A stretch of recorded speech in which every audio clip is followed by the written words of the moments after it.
एक बार की बात है, प्राचीन समय में चीन में 3 भिक्षु रहते थे। आज उनका नाम तो किसी को याद नहीं है, क्योंकि उन्होंने कभी किसी के सामने अपने नाम का खुलासा ही नहीं किया। चीन में वे 3 हंसते हुए भिक्षु के नाम से जाने जाते थे। वे हमेशा एक साथ यात्रा करते थे। वे सिर्फ हंसने के अलावा कुछ भी नहीं करते थे। वे एक नगर में प्रवेश किए और नगर के बीचों बीच चौराहे पर जाकर हंसना शुरू कर दिए। धीरे धीरे ही सही, लेकिन जो लोग वहां रहते थे या काम करते थे या वहां से गुजरते थे, खुद को भी हंसने से रोक नहीं पा रहे थे। धीरे धीरे लोगों की हंसी भीड़ में बदलती गई और देखते ही देखते पूरे गांव और नगर में फैल गई। उसी समय वे तीनों वृद्ध भिक्षु अगले किसी दूसरे गांव में चले गए। उनकी हंसी ही उनकी प्रार्थना और उनकी सीख थी, क्योंकि वे कभी भी किसी से बात नहीं करते थे।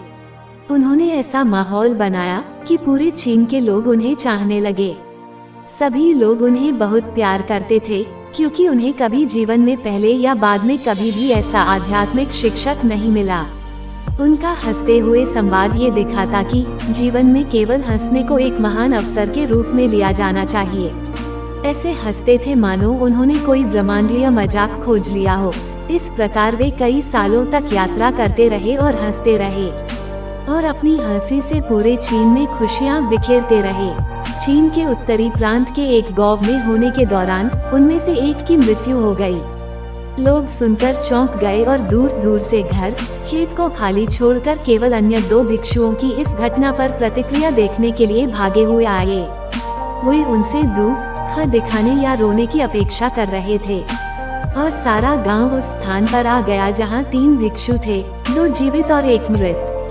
लेकिन शेष 2 भिक्षु और जोर से हंस रहे थे। वे हंस रहे थे और हंसी को रोक नहीं पा रहे थे।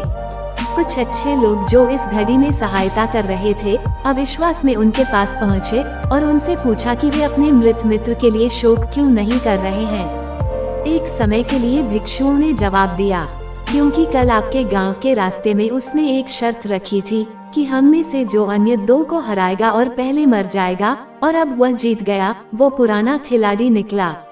उसने एक वसीयतनामा भी तैयार किया था। अंतिम संस्कार की चिता पर रखने से पहले मृतकों को धोने और उनके कपड़े बदलने की परंपरा है, लेकिन पुराने भिक्षुओं ने स्पष्ट रूप से पुराने कपड़े उस पर छोड़ने के लिए कहा था, क्योंकि वह एक दिन से कभी गंदा नहीं हुआ था। मैंने अपनी हंसी के माध्यम से इस दुनिया की किसी भी गंदगी को मुझ तक पहुंचने नहीं दिया, ऐसा उनके वसीयतनामा में कहा गया था।